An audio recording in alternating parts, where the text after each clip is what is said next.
We are right in time for KUTV News at 9, where we keep you informed on matters happening within the country and even across our borders that are relevant to you. Let's begin with a short intro and then we dive right in.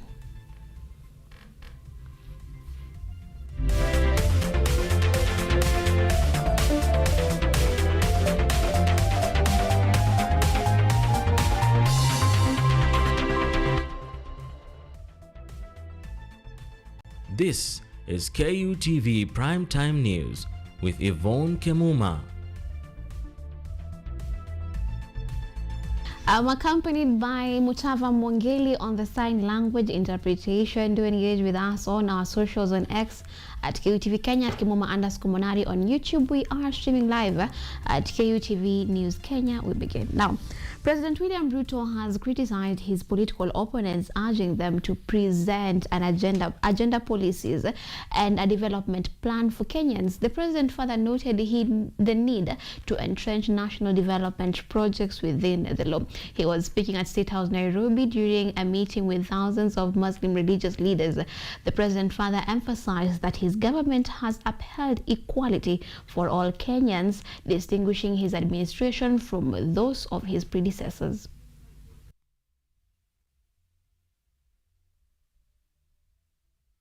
Of Kenyans, this time welcoming Muslim religious leaders. Faith leaders. Using the platform, Ruto maintained that it is important to anchor all national projects in law. According to him, this will safeguard equity and shield the key projects from unnecessary opposition. We are going to prepare a specific law that is going to underwrite the economic prosperity and development of our nation so that we don't make a mistake again, and so that we can catch up with those who have gone ahead of us. Nyinyi mko tayari ndugu zangu Waislamu? Mko tayari? Si mmeniambia mko na wasomi hapa? Si wasomi wa Kiislamu wako hapa? Nyinyi wasomi wa Kiislamu karibuni. Mtuambie hii maendeleo tutaiendesha na njia gani? Mtuambie economic development ya Kenya itaendeshwa kwa njia gani? Drawing a distinction between the National Development Vision 2060 and Vision 2030, Ruto praised the new vision, arguing that the earlier development blueprint did not fully comply with the constitutional requirements such as public participation. Ile ya Vision 2030 haikuwa na constitutional na legal basis.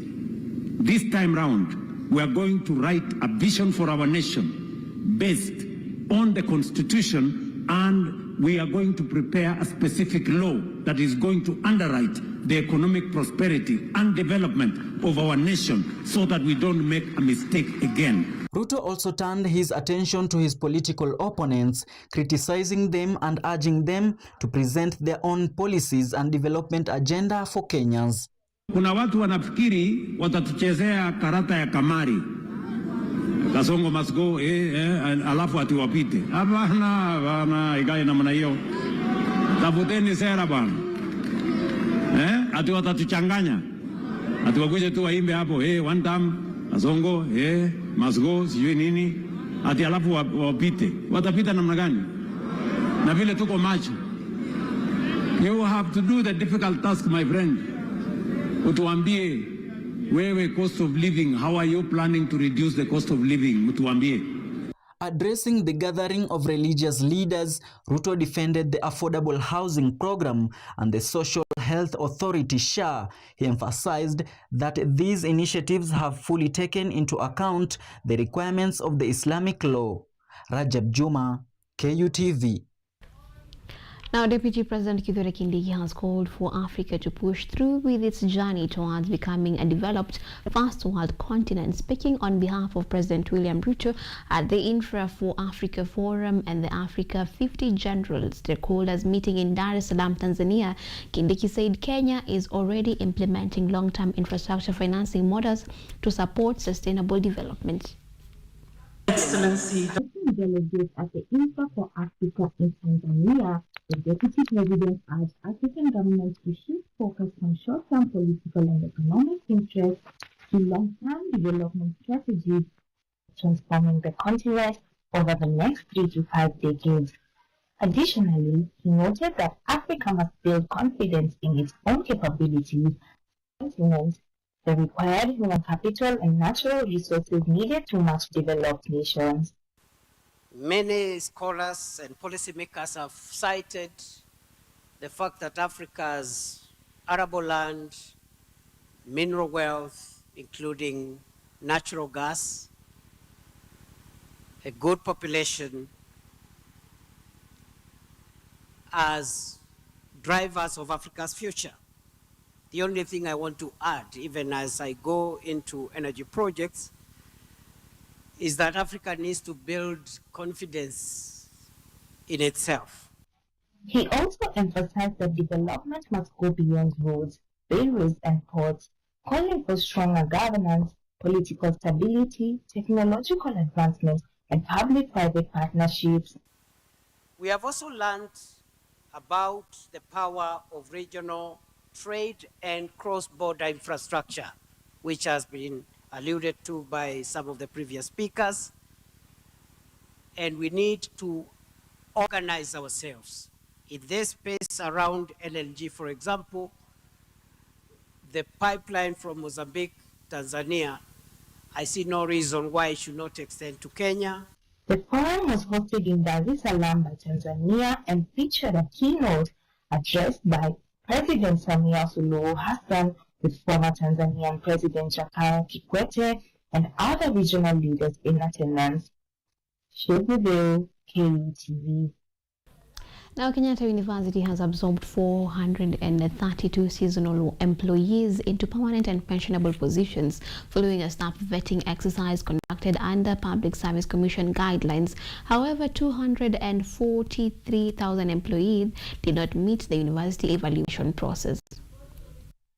The staff establishment exercise followed a comprehensive assessment conducted by the University Council Management Committee as part of preparation to transition eligible seasonal employees into permanent positions. The committee reviewed employees against Public Service Commission requirements while considering the university's human resource needs. From this analysis, some designations were found to have available slots that some of our qualified seasonal staff could take up, while others did not have available slots. Additionally, we have a few designations that are not anchored in the staff establishment. I have therefore appointed a committee that is working to review the staff establishment considering all aspects. The evaluation was based on several criteria, including an employee's years of service and academic qualification. Among the minimum requirement was a possession of a Kenya Certificate of Secondary Education with at least a mean grade of D plane. University management says the process was intended to uphold fairness, transparency and merit in public employment while aligning institutional practices with government regulations. After the gap analysis, Public Service Commission Act guidelines on absorption of regular staff, the set skills of seasonal staff, and their years of service were used to chart the way forward. Pursuant to Section 48 of the Public Service Act 2017, which empowers the Commission to determine qualifications for positions in the public service, and in accordance with the Public Service Prescribed Career Progression Guidelines. The university says initiative is expected to strengthen workforce stability, improve service delivery, and ensure compliance with national employment standards. So I can assure you, colleagues, that we have done this very, very transparently. If you look at your colleague who was moved, you will not find a person who was rigged in because they know somebody. And this is the fairness that we want to practice here in Kenyatta University. And as I explained, is the number of years that you served was considered, but was not the only criteria. Kenyatta University maintains that the exercise marks a major step in its human resource reforms as it continues to build a qualified, accountable and motivated workforce in line with Public Service Commission guidelines. Brian Ouma, KUTV. Now, the Teachers Service Commission (TSC) has dismissed claims by the Kenya Union of Post-Primary Education Teachers (KUTV) that it has failed to safeguard teachers' welfare, including promotions. Speaking during the ongoing Term 2 National Secondary School Games in Thika, Acting Chief Executive Officer of Teachers Service Commission Evelyn Mitei said delays are largely caused by inadequate funding rather than lack of commitment. The Teachers Service Commission (TSC) has reiterated its mandate and ability to protect teachers' welfare and to secure their promotions. Speaking while monitoring the ongoing Term 2 National Secondary School Games in Thika, the Acting Chief Executive Officer of TSC, Evelyn Mitei, said teacher promotions are guided by career progression guidelines, eligibility requirements, and the availability of funds. She cited the planned promotion of 34,016 teachers this year, following the government's allocation of 2 billion Kenyan shillings as evidence of TSC's commitment to improving teachers' welfare. Promotion of teachers is an issue that the Commission handles year in, year out. But what I want to tell our teachers, promotion is based on career progression guidelines. Our teachers expect that if you do well in games this year, you will be promoted. The next year, you will be promoted again. That is not possible. Meanwhile, Education Ministry official Frederick Nyaga encouraged parents and guardians to support children with disabilities in participating in co-curricular activities, saying the National Secondary School Games help identify and develop their talents. We are focusing on learners with disability, and it is important to let the country know, especially those parents and guardians who might not know that there is an opportunity for children with disabilities to go to school just like their peers without disability, so that they are also able to learn and develop their talents. Francis Omanyala, President of the Special Needs Primary Sports Association of Kenya, thanked the government for promoting inclusive sports, saying the initiative has helped learners with disabilities develop their talents and participate fully in sporting activities. We wish to thank the Ministry of Education for creating this chance to these learners to participate and also unlock their potentials so that they can see a future in being in schools. We are happy that all the children here are catered for by the government. All the coaches and all the referees are being taken care of by the government. The Teachers Service Commission official remarks come after KUPPET accused TSC of systematic discrimination, delayed promotion, widening salary disparities compared to other public servants, and shortcomings in the teachers' medical cover. Vincent Karoli, KUTV. Now, mothers at the Makadara Hospital have appealed to striking nurses to resume duty as the ongoing industrial action continues to disrupt critical newborn care. The mothers speaking at the facility said the strike has left infants without essential medical attention, raising fears over their health. They now urge authorities and healthcare workers to resolve the dispute urgently. Anxiety continues to grip mothers at Makadara Hospital as the ongoing nurses' strikes disrupt critical healthcare services, leaving newborn babies without the specialized care they urgently require. The mothers reported that their newborn had not received medical reviews since delivery, leaving them uncertain about the baby's condition and progress, with most of the affected infants being in the nursery unit. Hawapiti wakamwangalia kama anaendeleaje, maana tangu tupewe hakuna daktari mwenye amekuja akaangalia mtoto kama anaendelea vizuri, na ni mtoto ni wa nursery huyu. Ana sisi hatujui venye tunaweza mfanya mtoto mdogo kama ametoka nursery. The mothers said they had received little to no attention regarding their condition and that of their babies. Manurses wamekuwa ni slow katika hizi kazi zao, kuja kwa mawards kutuangalia. Pia upande wa matibabu yani hawashughuliki kabisa. Ni aje hata waweza muuliza vipi results za mtoto wangu, hata hashughuliki, wakwambia wewe utajua si tushaenda mgumu. The mothers are appealing to the striking nurses to resume duty in order to prevent loss of newborn lives and ensure vulnerable infants receive the care they urgently need. Niomba tu manurses warudi nyuma, maana saa hii kuna vile watoto wamezaliwa lakini zile sindano hawajadungwa.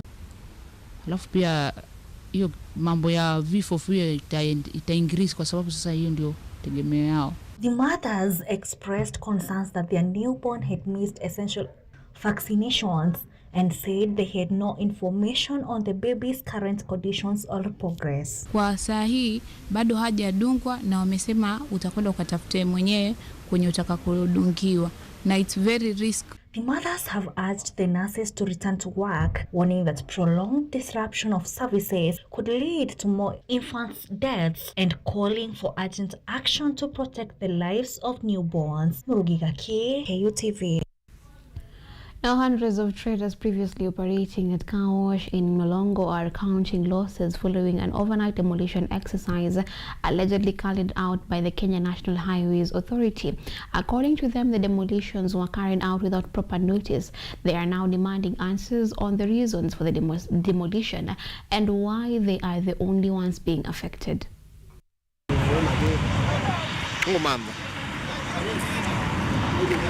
An overnight demolition exercise allegedly conducted by the Kenya National Highways Authority at Kawash in Mlolongo has left hundreds of traders counting losses.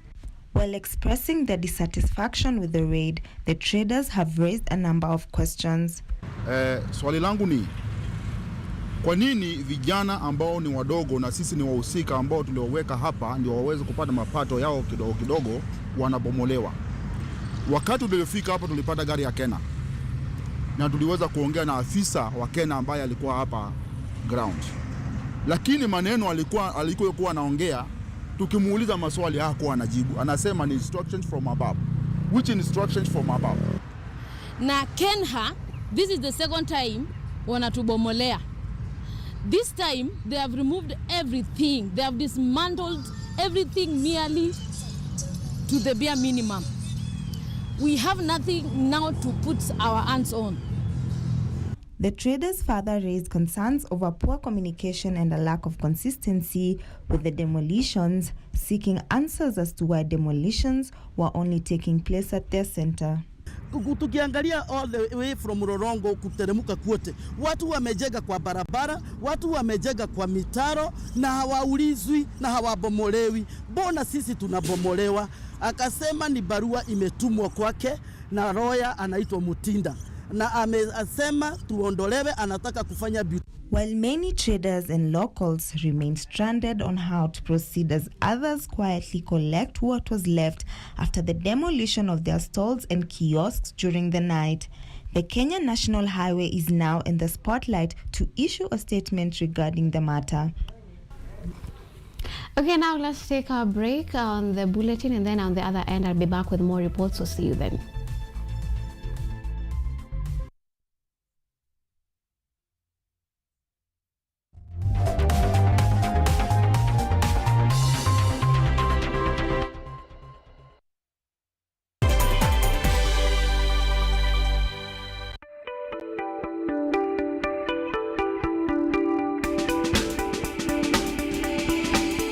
We know life gets busy, but your well-being is of great importance.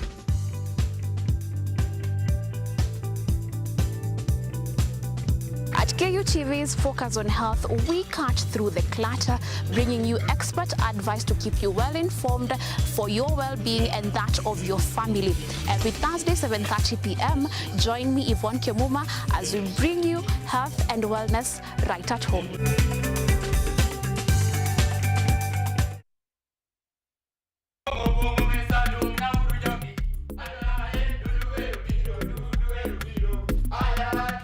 Na tumeweza kukatiana. So be it. We were never friends in the first place. Kama tumeenda mbali sana. Moyo na mtoto wa Dr. Lumumba akikuja huku Sayuni. You're joking, right? I love the way you are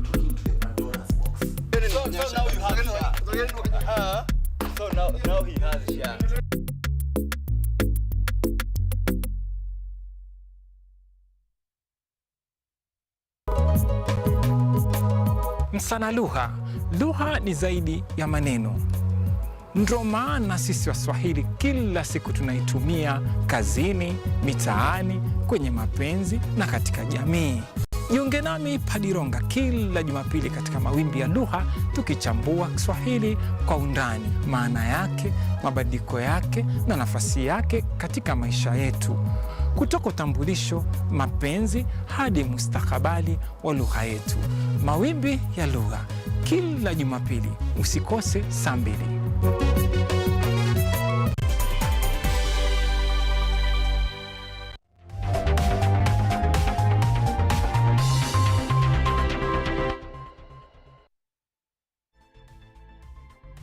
You are watching KUTV Primetime News with Yvonne Kemuma. And welcome back. Thank you so much for keeping it KUTV's News at 9 to keep you informed on the sign language interpretation. I'm in the company of Mutava Mungele. Let's continue. Now, authorities in Enosupukia along the Narok-Nakuru border dismissed claims, social media reports alleging violence, saying that no one was injured after a peace meeting involving Maasai, Kikuyu, Ndorobo and Luya communities. According to the area chief, tensions emerged from disputed land claims, double leasing and illegal sale of lands is what was being resolved amicably. Leaders have dismissed viral reports of violence in Enosupukia along the Narok-Nakuru border, terming them as propaganda, and said no injuries were reported following a peace meeting that brought together communities to address long-standing land disputes in the area. Speaking at a Rangers camp meeting, Ilkaraganyo Chief Enoch Sankok attributed the tensions to unresolved historical land issues involving individuals who left the area and have since returned to reclaim land without following legal procedures. He further pointed to the cases of double land leasing and illegal sales as key triggers of the conflict. Aweka amani. Barabara ilikuwa imefungwa hapa kwa sababu ya kwamba kuna watu wanaweka fununu. Kuna kitu inaitwa propaganda, na hiyo ndio serikali tumejaribu kung'ang'ana na mambo ya propaganda. Watu wanaweka social media ya kwamba kuna watu ambao wanapigana, mtu amepigwa mahali kwa sababu ya shamba. Hakuna mtu amepigwa hapa, na wananchi ambao wako hapa wanaweza kuattest hiyo ya kwamba hakuna vita imekuwa hapa. Hiyo yote ni propaganda. Hapa tuko wote, jamii zote tunaishi hapa. Following viral reports of violence, residents reported fear and disruption, stating that panic spread after the unexplained detention of one individual that affected farming activities in the area, calling upon all landowners to formally report to the chief and adhere to established legal frameworks. Si ni wapenda amani. Na kwa kweli, kuanzia juzi na jana, kulikuwa na ufumi area hii, na huyo ufumi ikakuwa mbaya kwa sababu kuna mzee mmoja alishikwa hapa. Walikuwa wamenunua mashamba hapa hii Enosupukia zamani, na ikawa tumeongea saa hii tukasema hao watu ambao walienda zamani na wamefuata ile mashamba yao na wakakuja kufanya hayo mambo yamefanyika leo, inafaa wawe wakipitia kwa chief na wanajulisha chief wa hapa.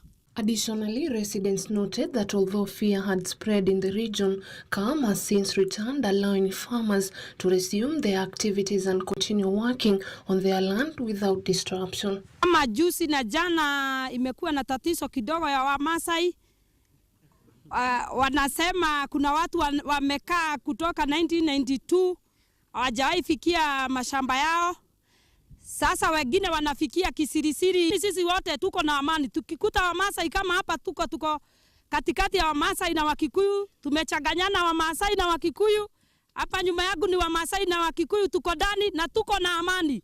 Wenye wanasema hakuna amani, tuko na amani saidi. Authorities say they will continue monitoring the situation as residents return to normal activities, urging the public to ignore misinformation and follow legal channels in resolving disputes. Jacinta Hawere, KUTV. Now, residents of Mbeere South in Embu County have given the Embu Water and Sanitation Company, EWASCO, a 7-day ultimatum to resolve the persistent water shortage affecting the area. They are demanding that the company publish a clear water rationing schedule, warning that if no action is taken within 7 days, they will file a court case and stage peaceful demonstrations. Residents of Mbeere South say they have endured a prolonged water crisis and have accused the Embu Water and Sanitation Company, EWASCO, of failing to provide reliable access to clean and safe water. They argue that the continued shortage violates their constitutional right to access essential public services. Article 56 on marginalized communities again talks about marginalized communities like Mbeere South having the right to get clean, safe drinking water.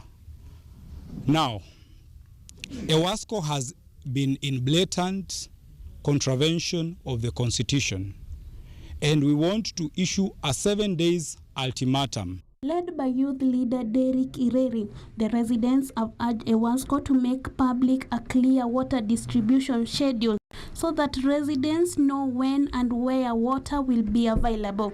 They say the lack of communication has disrupted the ability of many families to plan their daily activities. They need to, 1, cease the rationing, and if they are to ration, let them be logical in their rationing, because we have areas in Mbeere South where we never get water. Number 2, they must provide the residents of Mbeere South with information on how, where water will be when, so that they don't allow water at night when people are asleep, when they are not aware. The ongoing water shortage has continued to affect farming, businesses, and other income-generating activities in the area. Many households are now forced to buy water from private vendors at a higher price, increasing the cost of living. The residents have also accused their leaders of ignoring their complaints despite repeated appeals. Kwa communities, wesi pata unapatanga maji na kujanga 2 days per month. Sasa EWASCO tunashindwa, hii ni maneno gani wako nayo? Wazee wanateseka, maana sasa wengine, vijana wengine lazima tuende tukatafuta riziki. Shosho ana maji pale nyumbani. Sasa atachotewa maji na nani? Haende akanywa maji ya kisima, yamletea madhara ya magonjwa. Na ilhali tuna viongozi hapa.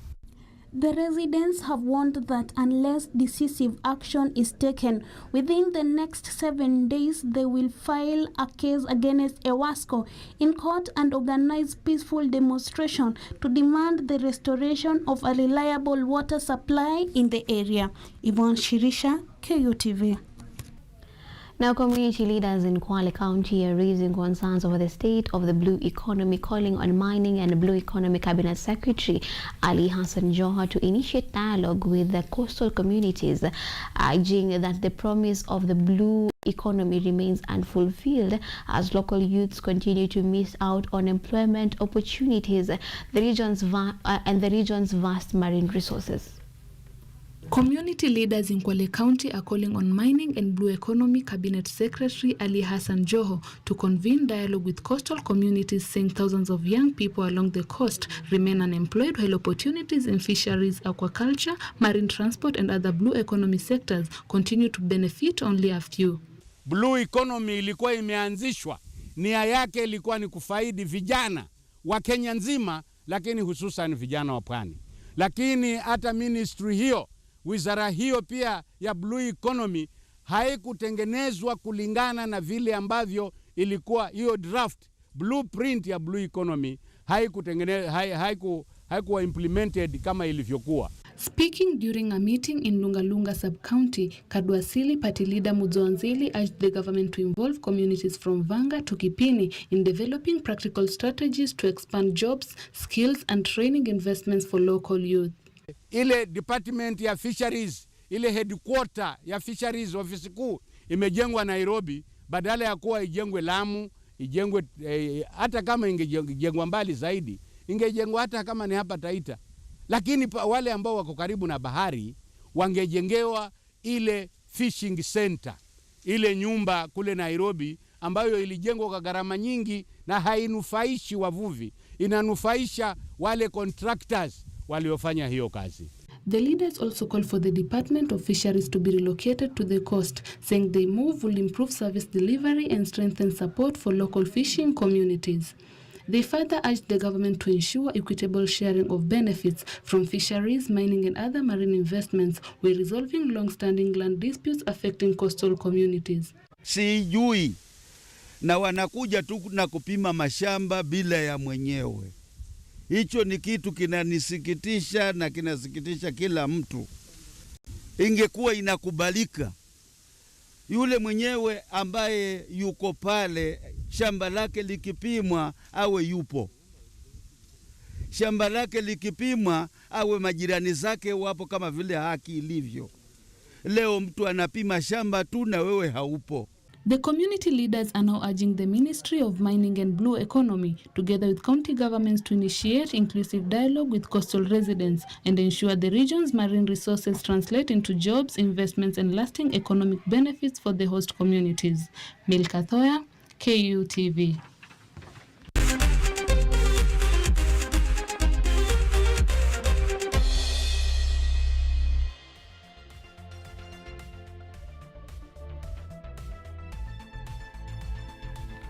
Now we start off locally with the Kenya Secondary School Association Sports, where the national games will conclude tomorrow as teams battle for top honors and regional qualifications. Kakamega High School secured a place in the boys football final after edging Menengai High School 2-1, while St. Mary's School Yala defeated Tabaka 2-0 to book their spot in the final. In the girls football final, St. Joseph's Girls Kitale will face Nyakach Girls. In volleyball, Kadhanzoe Kosegon, Cheptil and Namuela all advanced to the final stages. The championships matches will be played at the M-Pesa Foundation Academy in Thika, Kiambu County. Winners will earn the right to represent Kenya in East African Secondary School Games in neighboring Tanzania.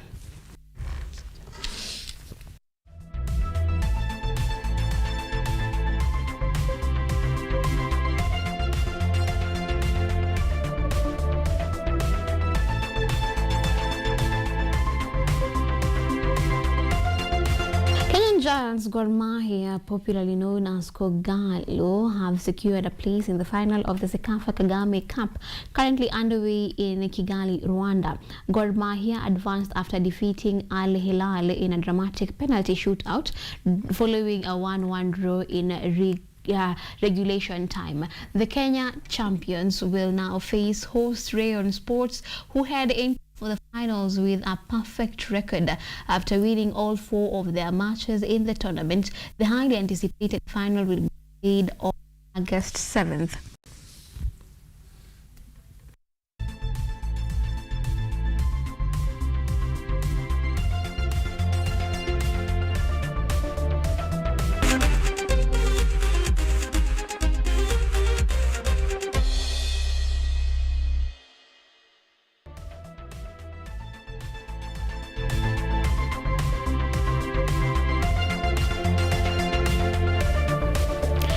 And that is all the time we had for you on the broadcast tonight. I hope you have been well informed.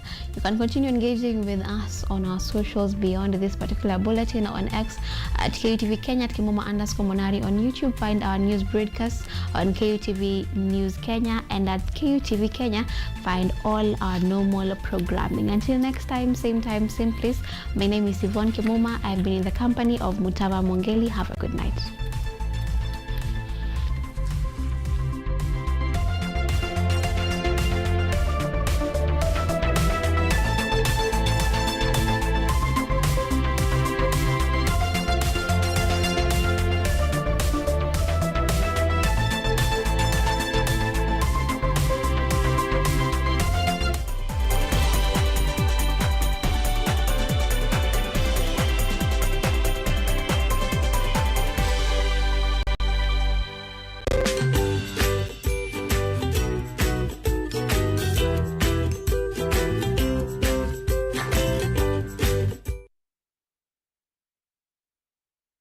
Are you an